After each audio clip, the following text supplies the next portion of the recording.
నందు ప్రియమైన సహోదరి సహోదరులకు యేసుక్రీస్తు నామములో శుభములు. దేవుని యొక్క నూతనమైన కృప మీకు కలుగునుగాక. ఈరోజు దేవుడు మనకిచ్చిన మాట యెహోషువ గ్రంథము 5వ అధ్యాయము 10వ వచనం.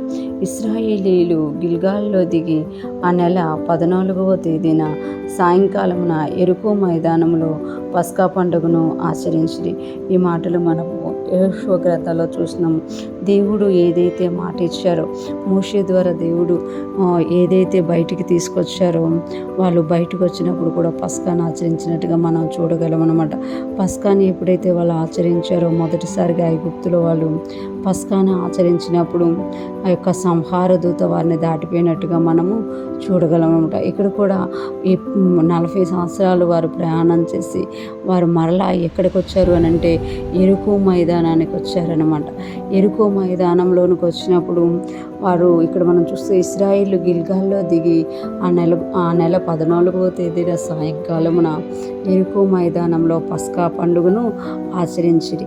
జయించుకుంటూ వచ్చి యెరికో దగ్గరికి వచ్చారు. యోర్దాను నదిని చీల్చుకొని యెరికో దగ్గరికి వచ్చినప్పుడు వాళ్ళకి మరలా పస్కా పండుగని చేసుకున్నట్టుగా మనం ఇక్కడ చూస్తున్నాం అన్నమాట.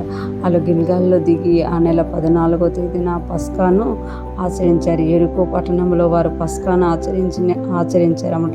ఎప్పుడైతే వారు దేవుడు చేసిన కార్యాలను జ్ఞాపకం చేసుకుంటూ దేవుడు వారి తోడుగా ఉండి అరణ్య మార్గం అంతట్లో కాపాడి యెరికోకు తీసుకొచ్చారు.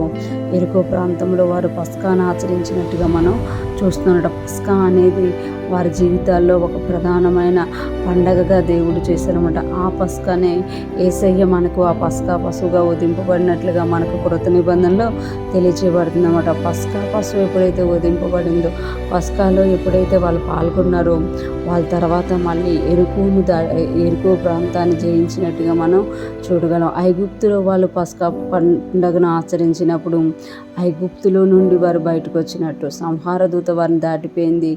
ఆ రోజు రాత్రి అక్కడ ఉన్న ఐగుప్తుల్లో ఉన్న ప్రతి తొలిచూల పిల్ల చంపబడింది. అలాగే వాళ్ళు యెరికో మైదానంలోకి వచ్చి యెరికోలో పస్కాను ఆచరించినప్పుడు యెరికో గోడలను కూల్చడానికి దేవుడు వారిని సిద్ధపరిచినట్లుగా మనము చూడగలం. ఎప్పుడైతే మనము యేసయ్య యొక్క సిలువను చూస్తామో, యేసయ్య యొక్క సిలువను జ్ఞాపకం చేసుకుంటామో, ఆ శక్తి అనేది మనకి వస్తుంది అన్నమాట. యేసయ్య సిలువ శక్తి కొరింథీయుల సంఘంలో పౌలు గారు అంటారు కదా, అదంటే లోకస్తులకి వెరితనంగా ఉంటుందట, కానీ దేవుని నమ్మిన వారికి అది శక్తి అని ఇక్కడ తెలియజేస్తుందన్నమాట. ఎప్పుడైతే యేసయ్య సిలువను మనం చూస్తామో, జ్ఞాపకం చేసుకుంటామో, ఆయన మన కొరకు చేసినది అక్కడ గుర్తుంటుంది. ఆయన మన స్థానంలోకి వచ్చి బలయ్యి మనల్ని ఆయన స్థానంలోకి తీసుకెళ్ళినట్టుగా మనం అక్కడ గుర్తించగలుగుతాం. ఇక్కడ ఇశ్రాయేలు ఎప్పుడైతే ఐగుప్తులో పస్కాని ఆచరించారు, యెరికో దగ్గరికి వచ్చినప్పుడు కూడా మరలా పస్కాని ఆచరించారన్నమాట. ఆ 2 సమయాల్లో కూడా వాళ్ళు గొప్ప వాటిని జయించినట్టుగా మనము చూడగలం. ఈరోజు ఫ్రెష్ మన్నా వింటున్న ప్రతి ఒక్కరూ కూడా పస్కా పశువైన యేసయ్యని జ్ఞాపకం చేసుకుందాం గాక. మన జీవితంలో ఎటువంటి పరిస్థితి ఉన్నా దాన్ని జయించడానికి సిలువలో మనకి శక్తిని ఇవ్వబడింది. ఆ సిలువ శక్తిని పొందుకొని మనం జయిస్తూ ముందుకు సాగిపోదాము గాక. దేవుని కృప మనందరికీ తోడై ఉండి నడిపించును గాక. ఆమేన్.